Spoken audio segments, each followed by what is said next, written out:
Magandang araw po, si Mike Kanyayahan po ito. Ang topic po natin ngayon ay tungkol sa ultimate ethical questions at ang sagot ng isang stoic or pananaw ng isang stoic tungkol dito. No? Pag sinabing ultimate ethical questions, medyo mabibigat ito, no? Kaya nga ultimate. No? Ito yung mga tanong na who are we? Why are we here? How should we live our life? What is good?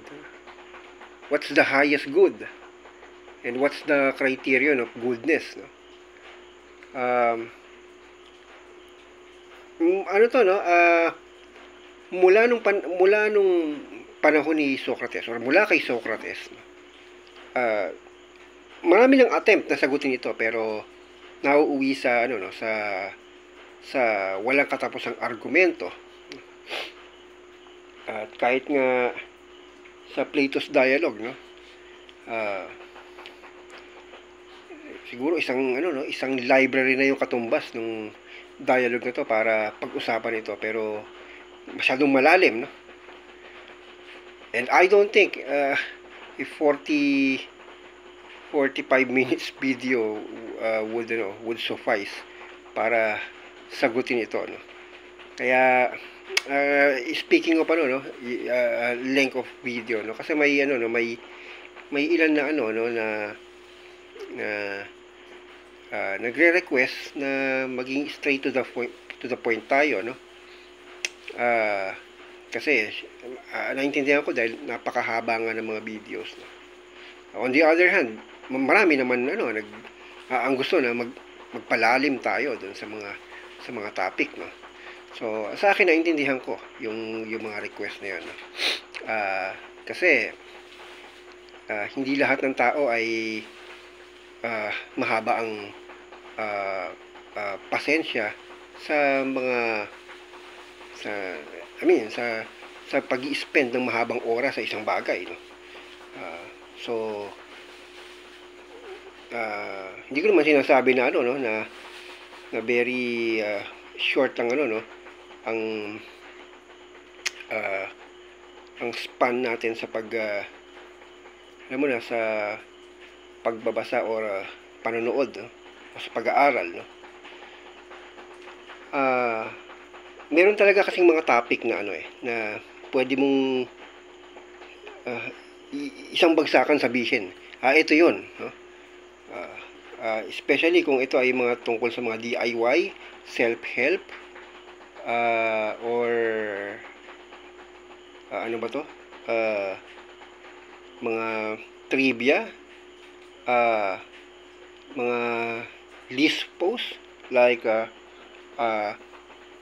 halimbawa 10 things you should know when blah blah blah, or pwede rin sa mga sa mga topic like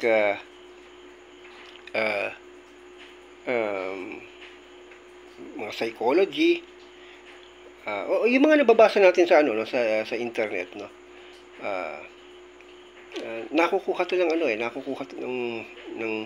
maisian kahit sa mga short kahit sa mga YouTube short, no. Alam ko 'yun kasi nanonood din naman ako ng mga ng mga videos, no. Ang problema iba kasi sa philosophy, no? Ay yun ang dilema ko. Kahit ako ayokong parang papaligoy-ligoy pa. Tulad ngayon, no? Kaya lang hindi talaga pwede kasi it requires discussion. It requires lecture talaga. Kasi philosophy yun, dahil ang philosophy pinaparaphrase talaga to, dahil magkakaroon ng misunderstanding sa isang statement. Hindi kasi straightforward ang bawat philosophical statement or proposition or philosophical premises, no? Or a philosophical truth or a statement, no? Kailangan mo i-paraphrase. Hindi talaga pwedeng para maintindihan. O kasi halimbawa, sabihin ko ngayon, no? Who are we? Anong sagot ng mga stoic ito? Blank. Why are we here? Boom. How should we live our life? Eto. What is good? Etong good. What's the highest good? Etong highest good. What's the criterion of goodness? Eto, 1, 2, 3, 4. Hindi ganun. Hindi ganun sa philosophy. Kaya, kailangan mong maging conversational, random, at personal. Actually, dialogical, no? That's why, ang usaping ethics ay idinaan sa dialogue ni Plato, kasi ganoon gustong pag-usapan ni Socrates ang philosophy. Hindi tulad ng ginagawa ng mga sophists na nagtuturo ng rhetoric na sa isang concise na statement, eto, boom, diba? Napakagandang statement. Hindi ganun yung gustong mangyari ni Socrates, no? So ganun din sa pag-aaral ng philosophy, no? So sa isang philosophy subject, no, at nandun ka sa harapan ng isang philosophy professor, halimbawa, no, you wouldn't tell your professor na pwede ba straightforward ka na lang kasi hindi ko kayang manatili sa iyo ng 45 minutes because I have to go, di ba? Hindi kasi pwedeng ganoon so since interested ka dun sa subject, no, might as well talaga dig deeply. Otherwise siguro may iba ka talagang interest, no, kung ganoon. Pero gayon pa man, very open ako sa na gawin as concise as possible lahat ng mga topic, if possible, no? Ang problema, hindi ko alam kung paano gagawin yun, lalo na sa ganito, no? So kaya marami akong pasakali kaya katulad nito, kasama yung pasakali na to. Hindi ko na dapat i-discuss to kasi yun nga, kung hindi ko naman sasabihin, di ba? Hindi ko kayang ipaliwanag yan sa comment section, no? So just to avoid the misunderstanding, no? So okay, anyway, let's take it positively, no? So sa mga medyo naunawaan ko, no, sa mga medyo maiksi ang pasensya sa panonood ng mahabang video, sana maging training ito sa stoicism, or sa pag-aaral yun ng stoicism, dahil nadadagdagan yung haba ng pasensya nyo, or natitraining kayo na pahabain yung temperance or pasensya, no? So pero still, no, marami kasi nagsasabi na gustong magpalalim so pinagbibigyan ko lang din dahil every upload na ginagawa ko is parang dedicated to give justice doon sa mga nag-request. So may nag-request na ganito, pwede bang i-discuss ko tong topic. So parang medyo hindi naman maganda kung pahapyaw ko lang na 5 minutes. So ito yung topic, blah blah blah blah blah. Okay, next topic. Parang so siyempre to give justice dun sa nag-request, so I have to to get deeper, no? At para mangyari yon, siyempre I have to be natural, no? Random, walang script, parang kausap niyo lang ako, or parang nagkakapi lang tayo, no? So yun, parang copyhan style. So ganun ko rin idadaan yung itong sagot dito sa ultimate questions, no? Hindi ko medyo babaligtarin ko dito ngayon, no? Babaligtarin ko itong topic na to. Talagang it requires a generation to discuss. Centuries ang dumaan or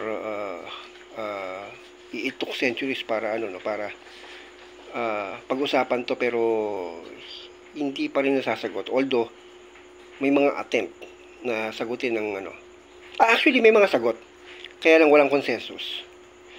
So since ako ay isang stoic, at familiar doon sa kasaysayan ng stoicism, at kahit sa ranks ng mga stoics, nagkaroon din ng debate at pagtatalo or hindi pagkakaunawaan tungkol sa ano bang sagot sa mga ultimate questions na to. Nevertheless, nagkaroon din ng parang conclusion dito after several generations ng kasaysayan ng stoicism, na medyo may pagka-eclectic yung conclusion. So merong gumamit ng mga pananaw ni Socrates, ni Aristotle, ni Plato, ni Zeno, at pababa down kay Cleanthes, Chrysippus, Panaetius of Rhodes, at hanggang sa makarating dito sa Roman Stoicism, from Seneca, Epictetus to Marcus Aurelius. So yun, babalik na rin ko ngayon, imbis na i-discuss ko ng pagkahaba-haba ang argumento tungkol dito sa sagot, or kung paano nakuha yung sagot sa mga ultimate questions na to, edi ibigay ko na lang yung sagot at ipaliwanag ko somehow kung bakit. Ipaliwanag ko sa maigsi, sa pinaka basic na paliwanag kung bakit. Hindi ko na ipapaliwanag kung paano nakarating doon sa ganung conclusion. So, iano ko na lang yung pananaw ng isang stoic sa panahon ngayon,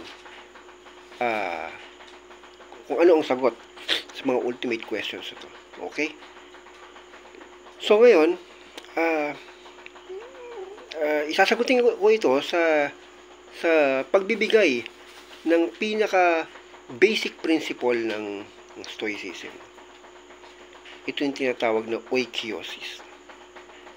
Sige. Ano ulit yung tanong? Who are we? Who are we, no? So, kaya ang solusyon diyan ni Socrates at mga Stoics ay know yourself, no? Know thyself, no? Alamin natin ang sarili natin, no? Okay. Why are we here, no? May purpose ba tayo? Or what is our ultimate purpose? May role ba tayo? How should we live our life, no? Kasi nung araw, puro mga katotohanan, truth, yung pinag-uusapan ng mga philosopher. Pero pinag-usapan ba kung how should we live our life, no? Yun ang natin sasagutin ngayon. What is good, or what is the highest good? Bakit tayo gumagawa ng isang bagay na iniisip nating tama? Bakit tayo dapat gumawa ng tama? Ano ba yung tama? Bakit naging tama? Ayun, ganun. Okay. So, oikiosis. Ito yung basic principle ng stoicism mula pa kay Zeno of Citium.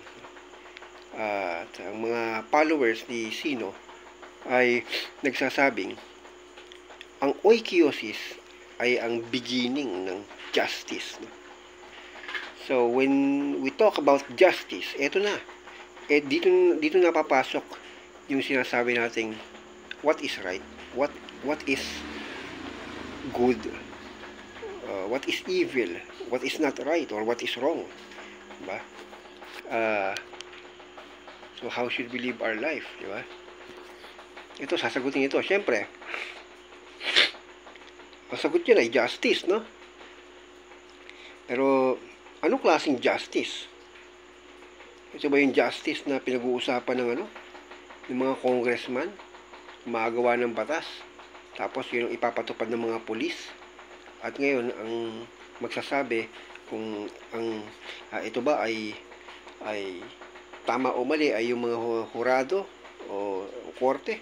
Yan ba yung justice na tinutukoy? Hindi po. Ang justice na tinutukoy dito ay yung generic term na hustisya, o yung ibig sabihin yung patas na pananaw sa lahat ng nilang.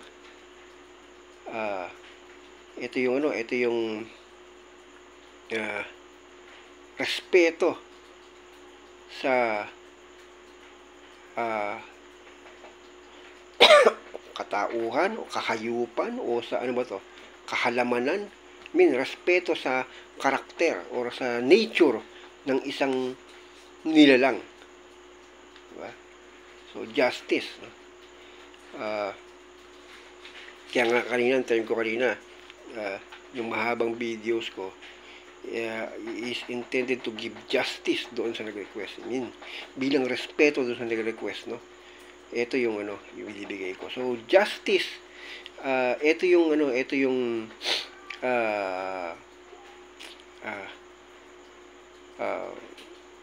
matagal nang pinagdidebatihan hanggang ngayon.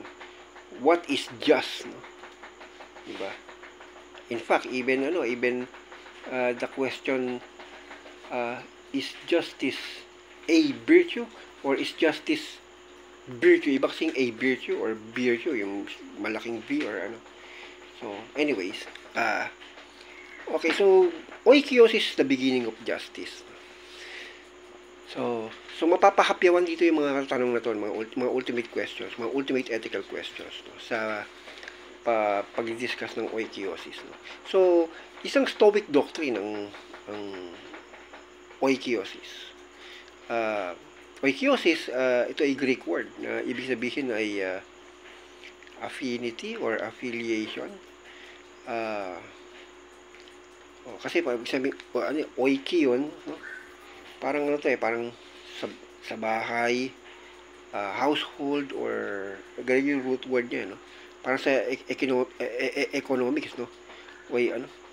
Parang economics, parang ganun doon nagsimula yan, yun yung ibig sabihin, yung ikaw sa sarili mo, parang pagka nakilala mo yung sarili mo, may mga bagay ka na kinikilalang ikaw. At pag kinilala mong ikaw, halimbawa, yung balbas mo, buhok mo, kamay mo, kulay mo, damit mo, sapatos mo, lahat yan kinikilala mong bahagi mo, or they belong to you, no? So pagka na-identify mo pag kinikilala mo yung sarili mo, may na-identify kang ikaw at na mga bagay na bibilong sa sarili mo. So doon nagsisimula kahit yung baby o yung infant, no? May ganung nature. So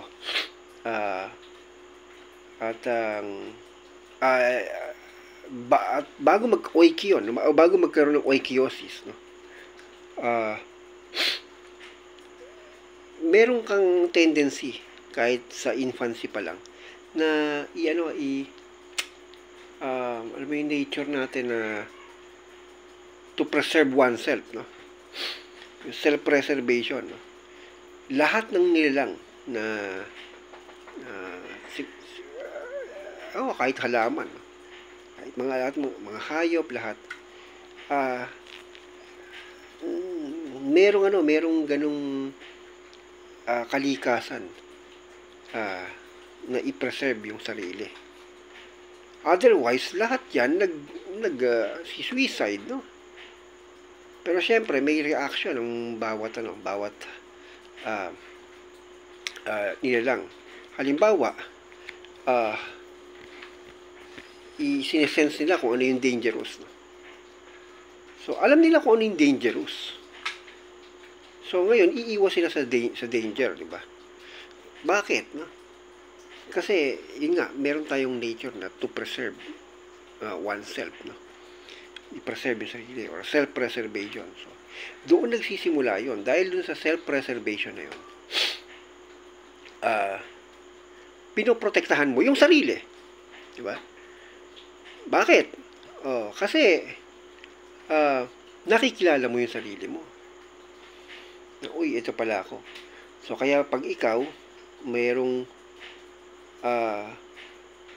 hahampas sa ulo mo, alam mo ulo mo, bahagi mo yun. Kaya, sasangga ka, di ba? Ngayon, ganun din yung mga hayop, di ba? Kaya pag nagkaanak tuloy yung mga hayop, no? Hindi kilala nilang bahagi nila yung anak nila o yung baby or inakay o yung ano man yan, cub o ngayon, yung inahin nagagalit yan pag pinakikialaman ng iba yung anak niya, di ba? Kasi akala niya parang nakakasense siya ng threat or ng danger, di ba? Akala niya baka mamaya paslangin yung anak or saktan. At siyempre para sa kanya bahagi niya yun parang it belongs to itself, no? So kaya nagkakaroon siya ng direction. May direction yung action niya. So dahil pinoprotektahan niya. So ngayon, dahil doon minamahal niya yung anak niya. Kasi tinitignan niyang bahagi ng sarili niya yun. Diba? Parang halimbawa, ikaw, no, nung bata ka, di ba? Mayroon kang laruan, di ba? Para sa iyo, yung laruan mo sa iyo yun. Bahagi ng pagkatao mo yun, ikaw yun, di ba? At pag may kumuha na laruan mo, iiyak ka, di ba? Kasi para kang pinutulan ng kamay, yung kamay na bahagi ng katawan mo. Ganun din yung yung laruan na minahal mo na, di ba? So, nagagalit ka doon sa hindi nagmahal ng minamahal mo. So, doon nagsisimula na mahalin natin yung kinikilala nating bahagi ng sarili natin. So, ngayon, habang lumalaki tayo at nagmamature tayo, no,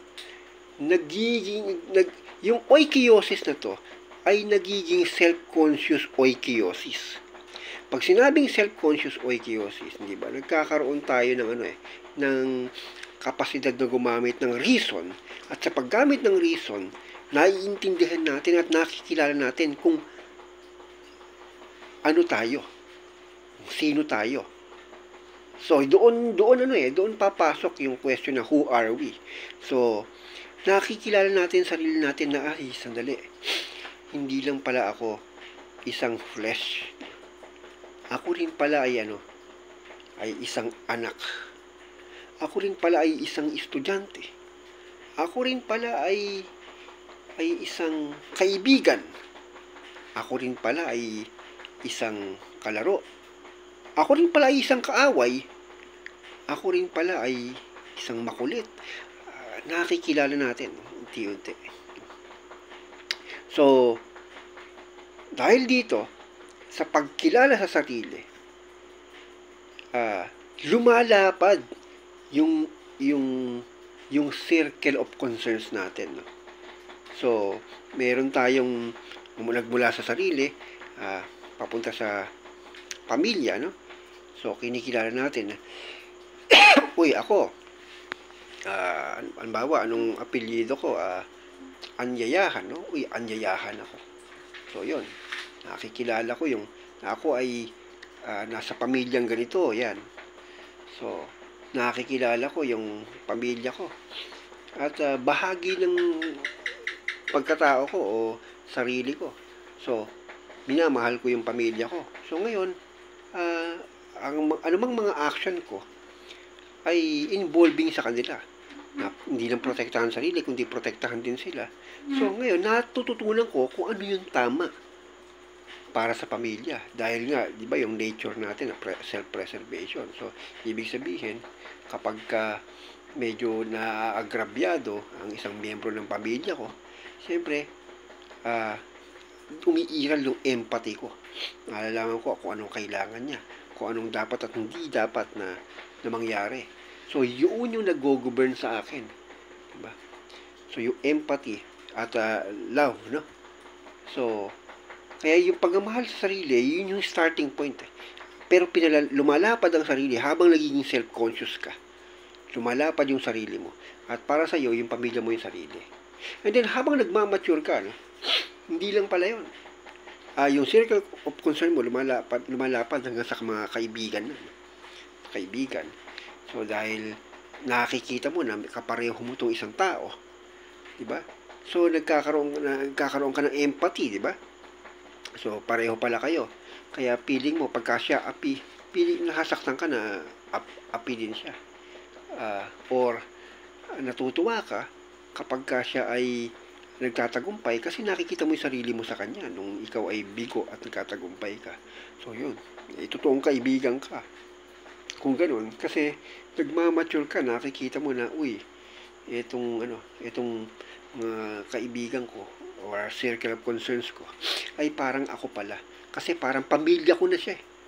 Diba?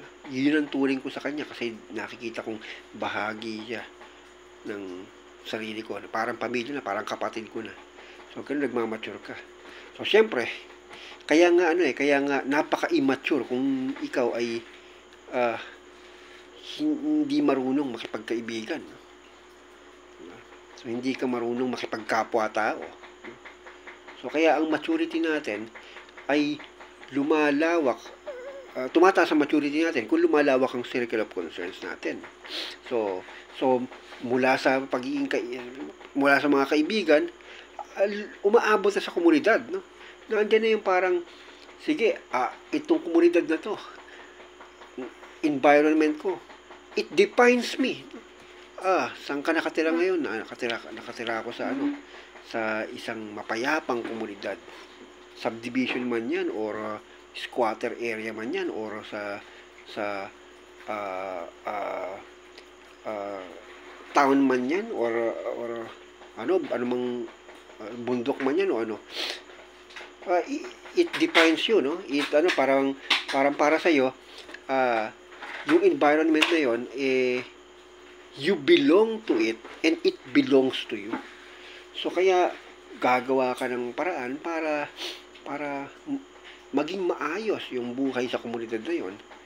At para maging maayos yung buhay sa komunidad na yon, gugustuhin mong maging involved sa pag-aayos ng komunidad or sa pagprotekta ng magandang komunidad mo. Kaya tuloy, nagiging concern ka doon sa komunidad mo kasi nakikita mo, it defines you and it belongs to you.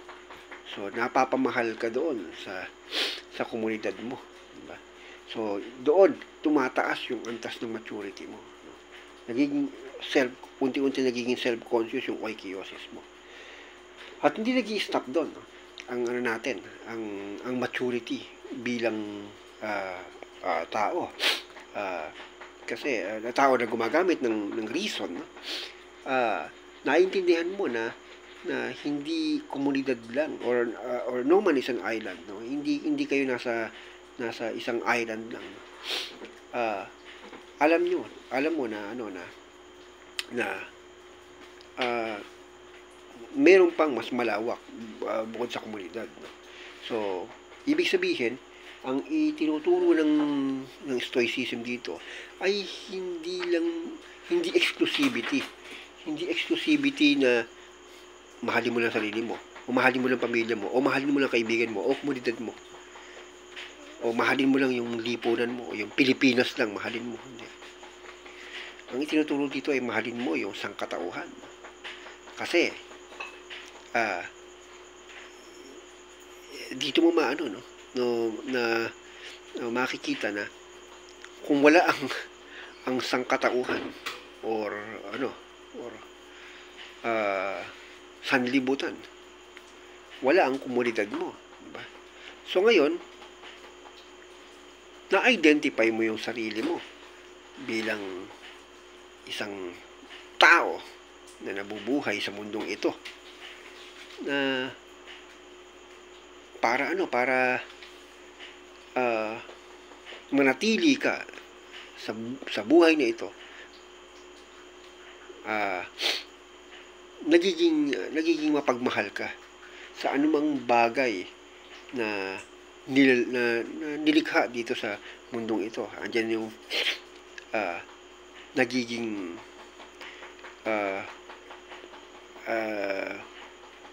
empathetic ka sa ibang lahi, at nandyan din yung concern ka sa mundo. Ano ba, maggegera ba or hindi? Sana walang gera, kasi hindi maganda yung may gera. Diyan nagsisimula yun, yung lumalawak na yung circle of concern mo, no? So on and so forth, no? Kaya nga tinawag na kaya nga yung mga Stoics noon, ang lagi nilang sigaw ay I am a citizen of the world, no? So ibig sabihin, hindi ka citizen ng isang bansa, no? Kasi hindi ka nabubuhay para i-preserve yung bansa lang, yung bansa mo lang, kundi yung mundo mo. So, kaya yung gera sa pagitan ng dalawang bansa ay outright stupidity or malfunction ng likas nating pagkatao, dahil self-destruction yun. So ngayon, kung ikaw ay mature at nandoon sa self-conscious oikiosis,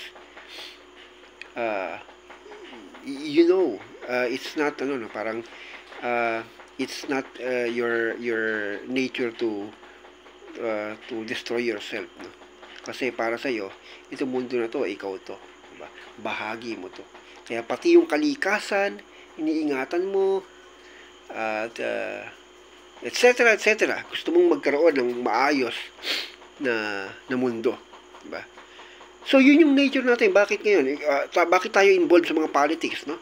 Kasi gusto natin maging maayos yung bansa natin. Pero bakit tayo nakikialam din sa issue ng ibang bansa, no? Or pagka ang issue na ay hindi na tungkol sa bansa, kundi it involves humanity, ganyan. Especially kung tungkol sa gera to. Kasi ando doon yung hindi natin napapansin, pero naando doon yung kalikasan natin na i-preserve yung sarili. At nakikita natin kung na-identify natin ang sarili natin sa ibang bagay. At yung ibang bagay na yun, nakikita natin bahagi natin. So, yung oikiosis pala na yun ay mismong sapat na para maging guide how we should live our life. Ito na rin yung magde-define kung anong justice ang hinahanap natin. So, ibig sabihin, kine-create nito yung isang klase ng pagmamahal. Ito yung pagmamahal sa kapwa. At ang nakikita nating kapwa ay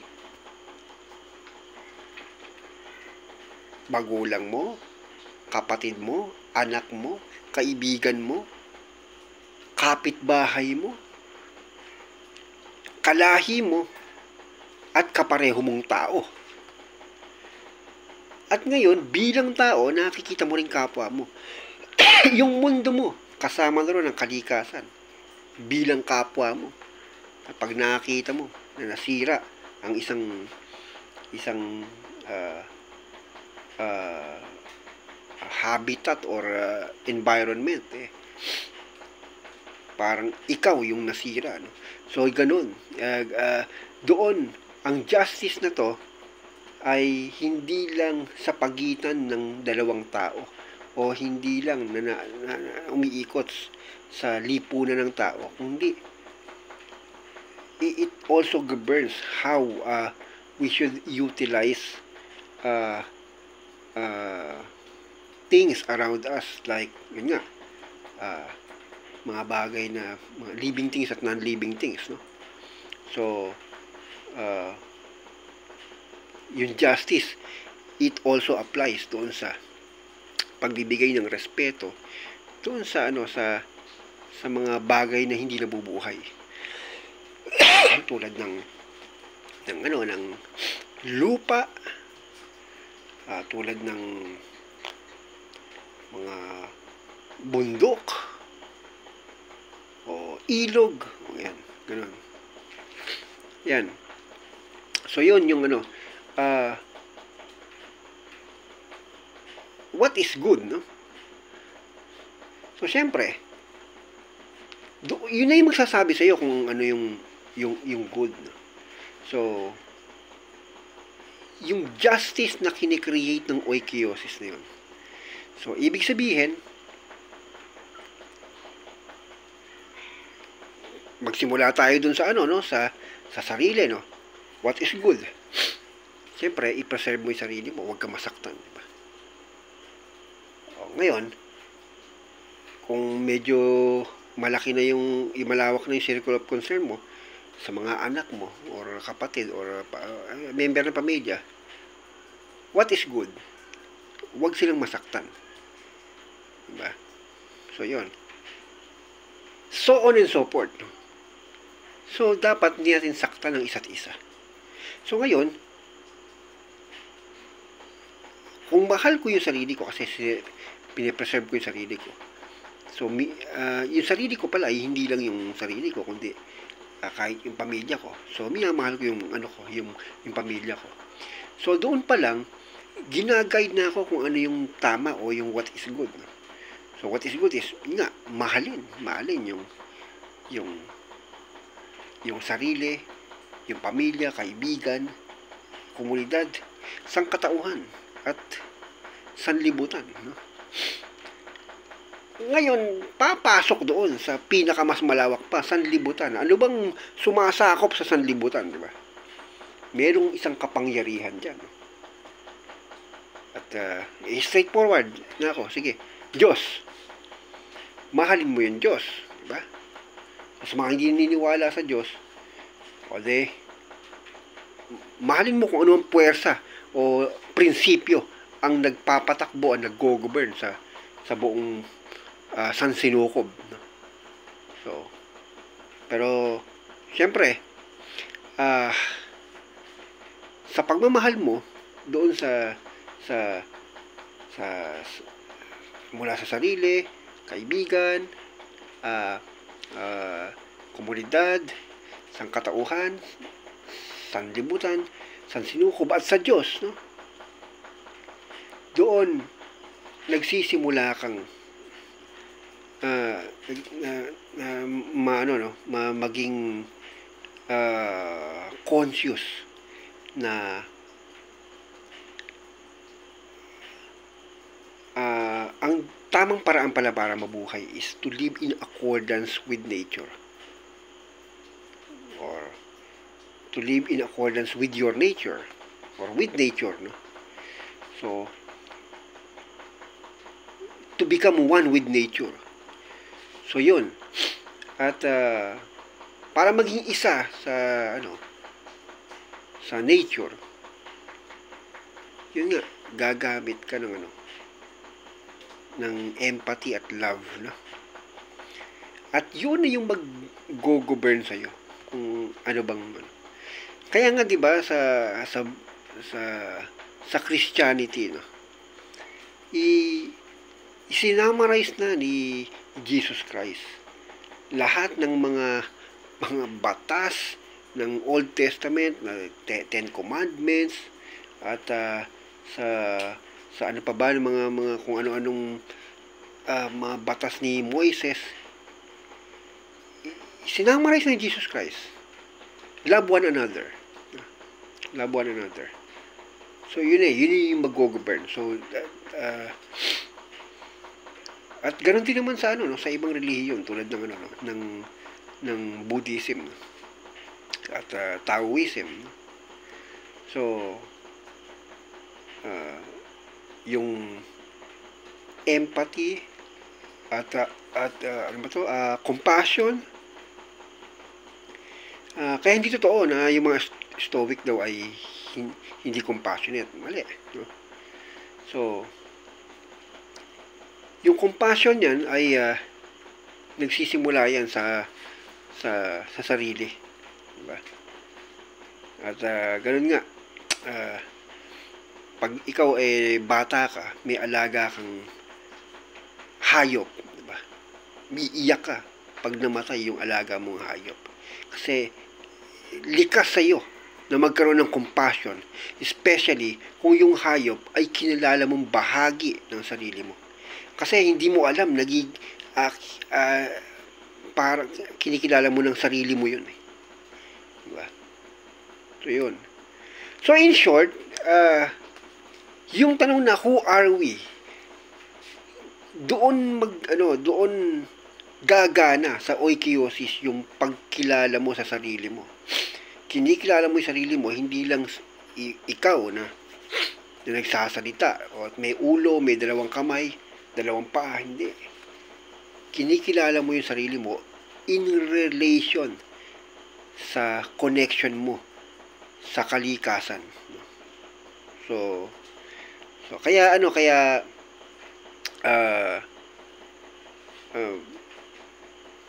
yung tanong na why are we here, no? Why are we here? Hindi ito yung parang merong parang pelikula na may nagsabi na, oy, kaya ka nandito kasi ito ang dapat mong gawin para mag-serve ka as ganito, para kay ganito, no? Hindi. It's not about someone else. It's not about you, no? So why are we here, no? Nandito tayo kasi meron tayong bahagi na ginagampanan. At kung ano man yun, yun na nga yung i-discover mo. Diba? Magkakonekta yun, no? Who are we? Why are we here, no? So, sa tanong na why are we here, ang hinahanap mo ron, yung ultimate purpose mo. Hinahanap mo doon kung bakit ka nabubuhay o anong role mo. So ngayon, kikilalanin mo yung sarili mo. Ano bang role ko? Ngayon, pinanganak ka sa isang komunidad na halimbawa, mahirap, no? Ano ba yung ginagawa mo ron? Ano ba yung mahirap ka ron, di ba? So, ngayon, huwag kang mag-astang mayaman kasi mahirap ka. Pero ngayon, gusto mong yumaman, di ba? Walang problema kung anong gusto mo. Kaya lang, doon dapat malaman mo kung sino ka ba. Kaya nga, di ba, si Sino of City yung galit na galit sa mayayabang kasi nga, hindi niya kilala yung sarili niya kasi yung mayabang ay nagpapanggap na siya yung ipinagyayabang niya pero hindi. So, ngayon,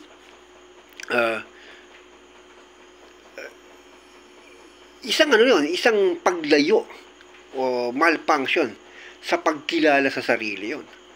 Diba? So, ibig sabihin, parang napaka-unjust. Kasi yung hindi mo kilala yung sarili mo. At doon nagsisimula ang injustice. Kasi kapag hindi mo kilala sarili mo, nawawalan ka ng respeto sa sarili mo at nawawalan ka ng respeto sa iba. Doon nagsisimula ang injustice. Kapag hindi mo kilala yung sarili mo. So ngayon, pag kilala mo yung sarili mo, sabihin, kilala mo kung ano yung bahagi mo.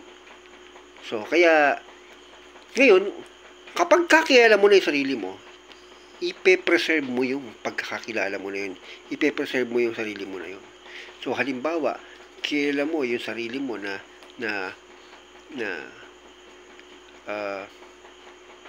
may kamay, no? May dalawang kamay, dalawang paa. Pero tatagpasin nung ibang tao yung kamay mo. Diba? Diba? Magagalit ka, no? So, ganun din yun. Halimbawa, kung kilala mo yung sarili mo bilang isang mensahero, pero pagdating sa'yo ng mensahero, no? Mensahero, ikaw, kilala mo yung sarili mo bilang mensahero. Pero pagdating doon sa isang lugar kung saan nagbibigay ka ng ng sulat, no? Bigla kang inutusan, sabihin niya, masahihin mo nga ako. Diba? Injustice yun. Kasi, hindi ikaw yun eh. Ikaw yung mensahero. Diba? So, dapat nirespeto ka ron, diba? So, ganun din, respetuhin mo din yung yung may-ari ng bahay. Diba? Pagdating mo ron, oy, umalis ka dyan. Punasan mo yung yung sapatos ko. Hindi mo kilala yung yung may-ari ng bahay na siya yung may-ari ng bahay. So, dapat kilanin mo yung may-ari ng bahay. Siya yung may-ari ng bahay. Bakit mo gagawing alipin? Siya yung may-ari ng bahay. Kilanin mo rin sarili mo. Hindi ikaw yung may-ari ng bahay. Bisita ka lang. Mensahero ka pa. So, yun. So, yung pagkilala sa sarili, patungo yan sa justice. Kaya yung oikiosis is the beginning of justice. At ang hindi pagkilala sa sarili ay injustice. Kaya, pag hindi mo kilala yung sarili mo, hindi mo na rin kinikilalang bahagi mo, yung mga nasa paligid mo. Nandyan yung uusbong ang inggit, uusbong yung kompetisyon, uusbong ang lahat-lahat. Kaya, doon, sa simpleng pagkilala sa sarili, pagkilala sa iba, pagkilala sa mundo mo, pagrespeto sa mga iyon, masasagot yung tanong na how should we live our life, and what's the highest good. So what's the highest good, di ba? Siyempre, justice, no? What is justice? Yun na yun. Justice is yung parang respeto doon sa tunay na pag-iral ng isang bagay o nilalang. Diba? So, bigyan mo ng justice yung mga hayop, no? Huwag mong gamitin. Huwag mong alipustahin. Ganun din yung mga tao. Ituring mong tao yung tao at hindi laruan. Kasi tao sila eh. So, napaka-unjust na ituring mo yung tao bilang hindi tao. Diba? So, ganun yung yung sagot ng mga Stoic sa ultimate ethical questions. So, ano yung criterion ng goodness, or paano malalaman kung anong tama at mali? Ituturo yan ng oikiosis o anong pagkilala mo sa sarili mo, ng empathy mo sa iba. In short, ituturo lahat ng mga yan ng pagmamahal. Yun lang po. Hanggang sa susunod na episode. Mahaba-haba po ito. Pagpaumanhin nyo na. Pero kulang pa rin po yan, sa totoo lang. Sana nasagot ko itong mga katanungan na ito sa pananaw ng isang Stoico. Hanggang sa susunod na episode. Maraming salamat po. Ito po si Mike Kanyayahan. May the force be with you.